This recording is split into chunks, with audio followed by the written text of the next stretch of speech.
Bueno, buenos días. Vamos a ver el último punto del módulo de oferta laboral. Para ello voy a compartir pantalla.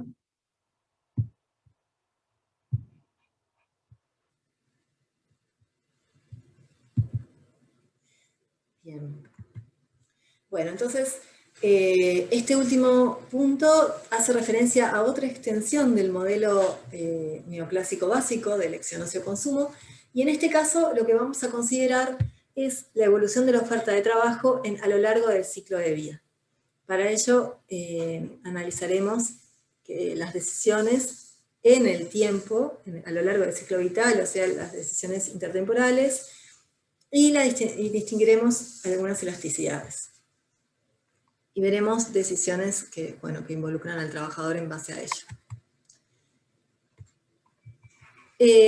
La oferta de trabajo y el ciclo de vida.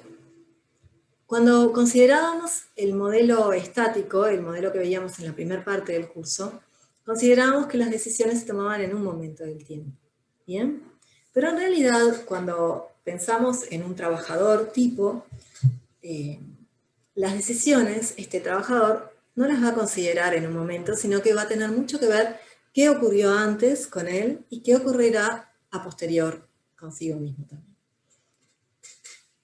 Es decir, la decisión de participación y de cuántas horas trabajar en el mercado laboral no permanece constante en el tiempo, cambia a lo largo del ciclo vital. Van a estar muy influidas por las oportunidades que esperamos para el futuro, o sea, qué esperamos respecto a nuestra tasa salarial, si va a aumentar o no en el futuro, y también, por supuesto, van a estar influidas por lo que ocurrió en el pasado. Si el ingreso que recibimos en cierto momento de tiempo, el salario, en forma de salario, lo podemos ahorrar, para lo cual tiene un papel muy importante el sistema financiero, va a ser posible trasladar ese ahorro para consumo en años posteriores. También es importante considerar que la tasa salarial se va a ver influida por la acumulación de experiencia que vamos teniendo como trabajadores. En estos modelos en el ciclo vital, la participación en el mercado de trabajo se considera como que se toma a lo largo del ciclo de vida. ¿Bien? En general, los agentes económicos, al comienzo de su vida, sacrifican ingreso presente para acumular capital humano o experiencia, y en el futuro, entonces, van a poder obtener un mayor ingreso laboral. En este sentido, los trabajadores van a alterar sus decisiones laborales a través del tiempo en función de ese ingreso esperado, y también puede ocurrir, y en el modelo se considera, que así como hay cambios en el perfil salarial, también pueden haber cambios que no son esperados, debido, por ejemplo, al estado sanitario de un agente, o sea, alguna enfermedad X que lo imposibilite de trabajar, u otro cambio, por ejemplo, un cambio que recibe cierto monto de ingreso muy grande, y eso también va a incidir en su perspectiva laboral futura, o cambios en su composición familiar, cuestiones que alteran, que implican un salto para positivo o negativo en su salario, van a afectar sus decisiones laborales. Ideas importantes respecto a este modelo. Hay un autor, McCarthy, que desarrolló mucho los modelos de oferta en el ciclo vital, y él lo que planteaba es, salvo que supongamos que el mercado de crédito es perfectamente imperfecto, o sea que no funciona, y que no existe acumulación de capital, en general las decisiones de oferta no solamente van a depender del salario actual, del salario presente, sino que también van a depender de los salarios futuros descontados, de la riqueza y de las restricciones que pueda tener una persona a lo largo de su ciclo vital. Por ejemplo, en la etapa de formación, o en la etapa de crianza de niños, o en la etapa de retiro. Y esto tiene una implicancia directa, ¿no? Que es que las decisiones están conectadas en el tiempo, las decisiones laborales, y que se van a entender entonces en el marco del ciclo vital. Vamos a verlo gráficamente.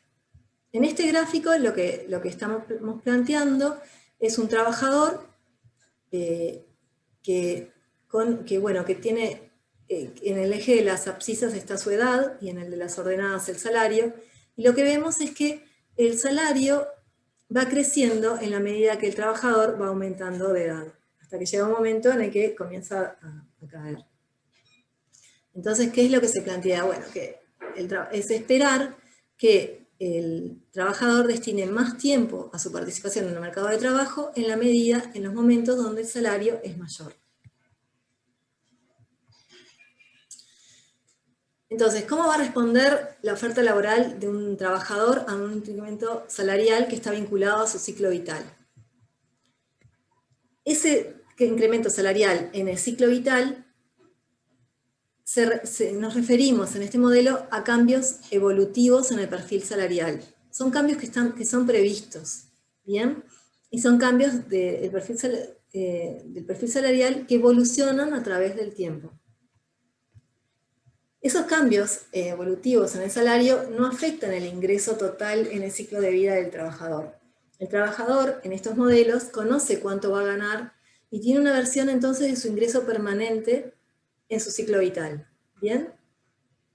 Por este motivo, cuando suponemos que hay cambios evolutivos en el salario, o sea, cambios que son previstos por el trabajador, si bien varía el precio relativo ocio-consumo, ¿no? Porque el salario está aumentando, en ese sentido el costo del tiempo no destinado al mercado de trabajo está cambiando, sin embargo, no se van a alterar las oportunidades de consumo disponibles para el trabajador en el ciclo vital. Ese ingreso permanente no se vería alterado.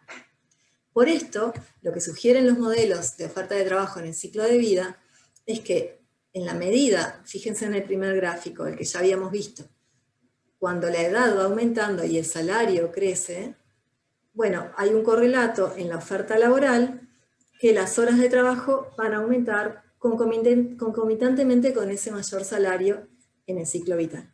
¿Bien? Si se fijan en este gráfico, el anterior era más bien una descripción de manual, ¿no? Pero aquí lo pueden ver con una aplicación empírica en un modelo, en un análisis que hicimos para la tasa de actividad, la evolución de la tasa de actividad según edad y sexo. Lo hicimos para analizar justamente la oferta laboral a lo largo del ciclo de vida. Para poder hacer esto en Uruguay, que en realidad no hay información longitudinal, recién ahora se está empezando, las nuevas encuestas continuas de hogares van a empezar a generar ciertos paneles, pero hasta ahora no, hasta el momento no, y cuando nosotros hicimos el trabajo eso no estaba, pero es posible construir pseudopaneles, que lo que hacen básicamente es construir, a partir de agrupar ciertos trabajadores con características similares, por ejemplo, hombres nacidos por ejemplo, entre 1977 y 1981, y que además tienen un nivel educativo alto, por ejemplo, o bajo o medio, se construyen tipologías que se van siguiendo a través del tiempo en las encuestas de hogares. Entonces, se hace como la evolución etaria de esa tipología a partir de las encuestas continuas de hogares. Entonces podemos construir un perfil de participación laboral o de salarios recibidos con N ciclo vital, ¿bien? Y esto fue lo que hicimos, decimos para hombres y para mujeres, la línea punteada es para hombres y la línea gris lisa es para mujeres. Para estas cortes, desde la corte 87-91 hasta la corte 17-21, y construimos cómo era la evolución de la tasa de actividad según edad. Bien, en el eje de abscisas seguimos teniendo la edad, y en el eje de ordenadas, en este caso, tenemos la tasa de participación laboral. Y lo que vemos es que se comporta bastante similar a lo que veíamos en el gráfico anterior del manual. En las edades centrales, entre los 25 años, fíjense, y los 50 años, en el caso masculino, la tasa de participación es bastante plana y alta, ¿no? Alrededor de un 90%. En el caso femenino, la participación es más baja, ya estuvimos analizando por qué, pero de todas maneras, para las primeras cohortes, si se fijan, la participación era más baja, y hay como cada vez que se accede a una generación, a una cohorte más joven, hay saltos de nivel. Cada vez las distintas cohortes participan más en el mercado de trabajo. O sea, no es estrictamente una U invertida como en el caso anterior, pero sí vemos que está aumentando la participación y no podemos ver esa forma porque en realidad las mujeres tenían otro comportamiento y sobre todo en las cohortes de mayor edad. Y en este gráfico vemos algo similar, pero está hecho para las horas trabajadas en la actividad principal. En el caso de las mujeres tampoco es tan claro, pero en el caso de los hombres sí se puede ver un gráfico que tiene una forma similar a una U invertida. Y parecería ser más alto entre los 45, 40, 45 años. O sea, se trabajarían más horas en las edades donde se reciben un salario mayor.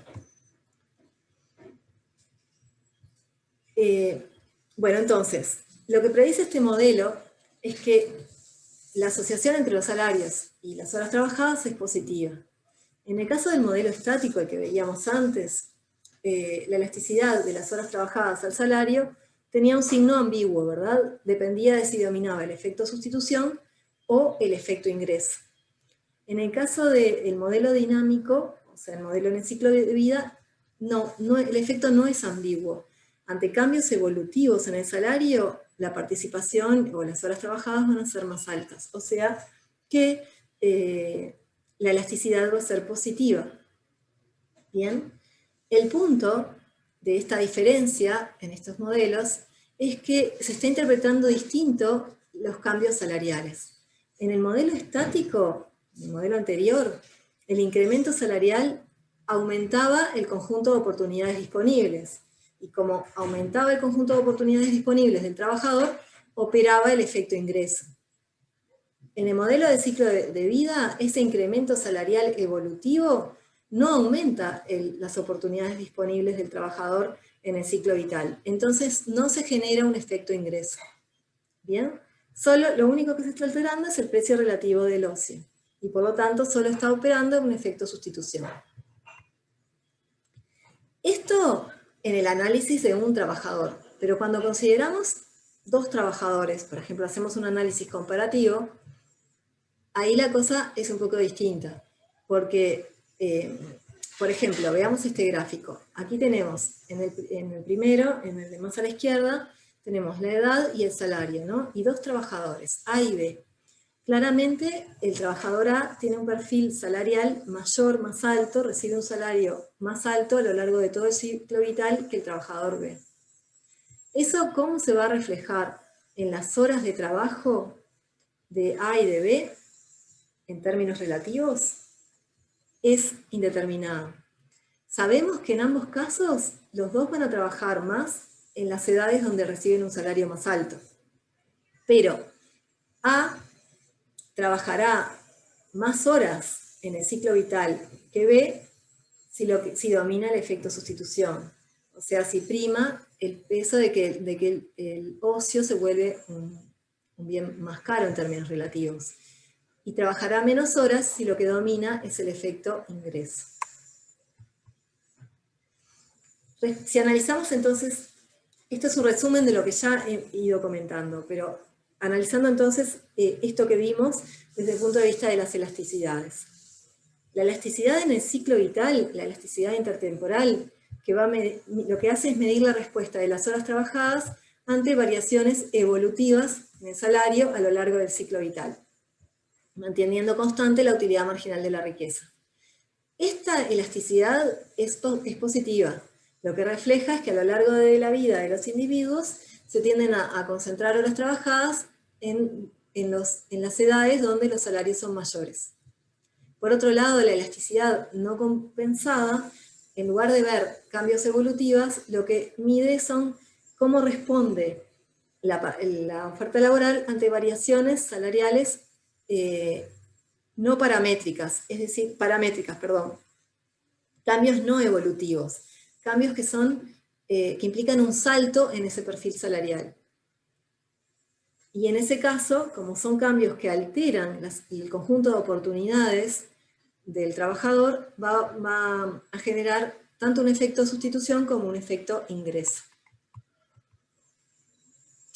La elasticidad intertemporal va a ser positiva o a lo sumo cero, y siempre va a ser mayor que la elasticidad no compensada, porque la elasticidad no compensada opera también el efecto ingreso, que como sabemos, tiene un efecto negativo ante variaciones positivas de salario y hace reducir las horas trabajadas.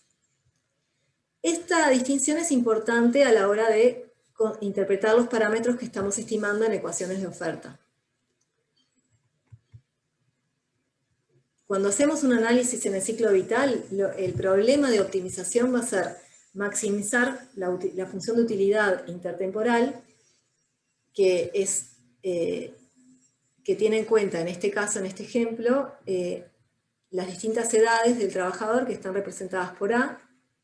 La utilidad para cada edad va a partir de la maximización, bueno, tanto del consumo como de la utilidad que brindan las horas trabajadas en esa edad, y va a estar actualizada por una tasa de descuento tau en cada edad, ¿no? Y esto va a estar sujeto a una restricción temporal, a una restricción presupuestal intertemporal, que va a depender del salario en cada edad y las horas trabajadas y el consumo.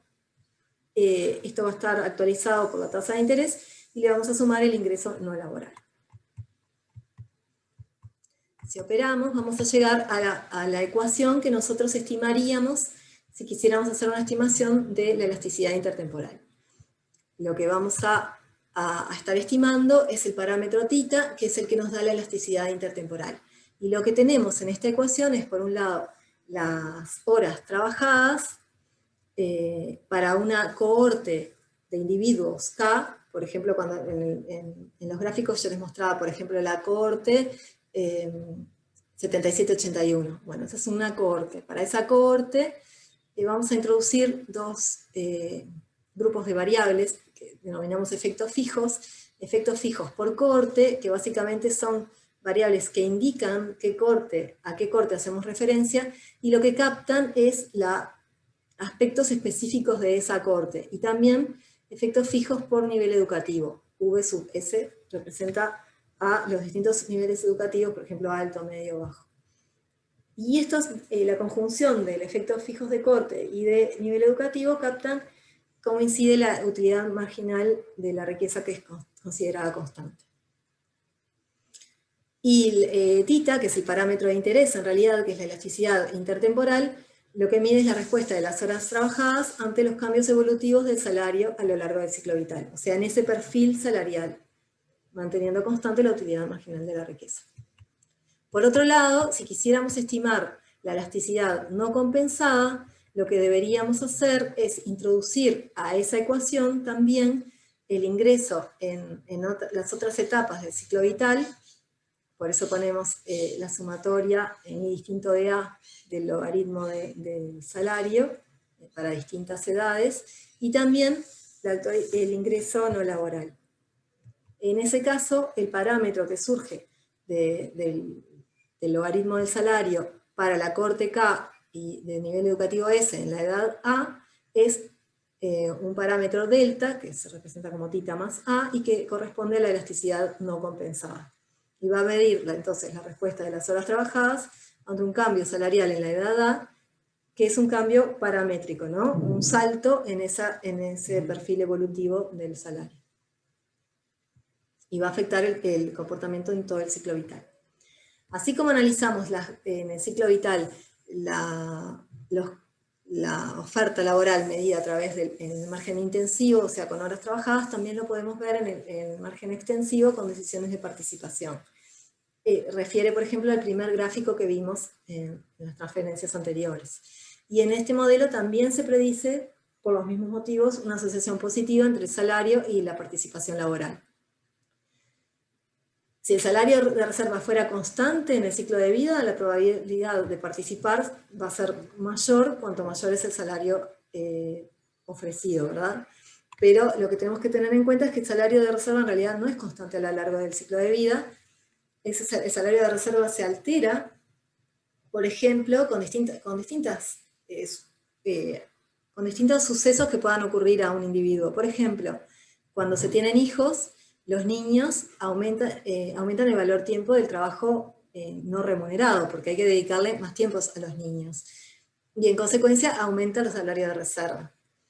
Por esto es que se explica que en el caso femenino se puedan ver intermitencias en la participación laboral, más allá que el perfil salarial evolutivo muestre momentos donde el salario va aumentando.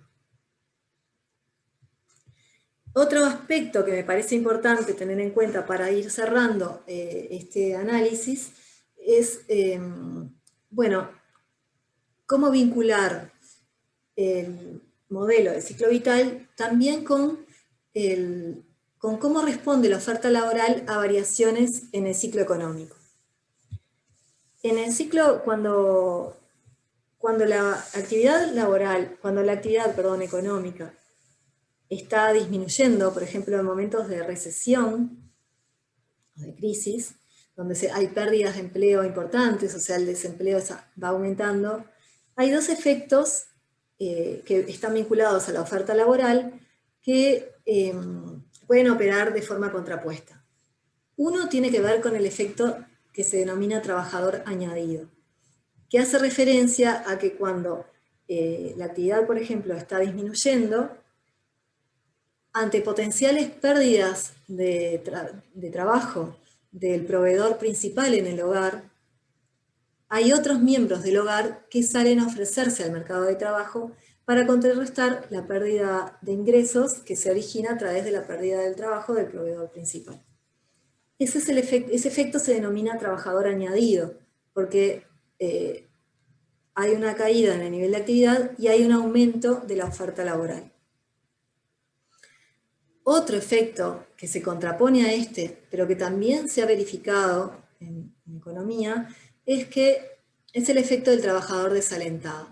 Y tiene que ver con que cuando en la misma situación, una situación de crisis, de una actividad económica que se está reduciendo, con mayores tasas de desempleo, hay algunos trabajadores que ante la búsqueda y el no encuentro de una oportunidad laboral, se retiran del mercado de trabajo. Y en ese sentido, dejan de ofrecerse en el mercado laboral y en ese sentido, hay menos población económicamente activa, ¿verdad? Porque la población económicamente activa son las personas que están ocupadas, más las personas que están en edad de trabajar que están ocupadas y las personas en edad de trabajar que están buscando activamente trabajo. Entonces se reduciría la actividad. La evidencia empírica ha encontrado que se verifican ambos efectos, pero cuando se quiere ver cuál es el que tiene más peso, en general el efecto trabajador desalentado pesa más que el efecto trabajador añadido. Y eso deriva en que la participación laboral es procíclica, en el sentido que la actividad económica, en el ejemplo que les daba, está disminuyendo, y también está disminuyendo la oferta laboral. ¿Bien? Esto, que más bien hace al vínculo de la oferta laboral con el ciclo económico, también puede verse por el lado del modelo de ciclo vital, en el sentido de que el modelo de ciclo vital lo que está prediciendo es que los trabajadores van a reasignar su tiempo en función de cómo evoluciona el salario, ¿verdad? Entonces, cuando estamos en un momento de recesión, donde los salarios reales están cayendo, los trabajadores, según este modelo de ciclo vital, van a optar por consumir ocio porque es más barato en estos momentos hacerlo, porque el salario está cayendo. Ocio que en realidad puede ser, no necesariamente puede ser ocio, en el caso de trabajadores jóvenes pueden estar optando por ingresar al sector educativo o retomar una actividad de formación que habían abandonado para, invertir más en su formación y luego, cuando este periodo de recesión o crisis se revierta, poder volver a ingresar al mercado de trabajo. Pero bueno, entonces esto sería como una explicación desde el punto de vista de modelo de ciclo de vida a ese hallazgo empírico de que el trabajador, el efecto trabajador desalentado parece tener más peso que el efecto trabajador añadido en la economía. Bueno, con esto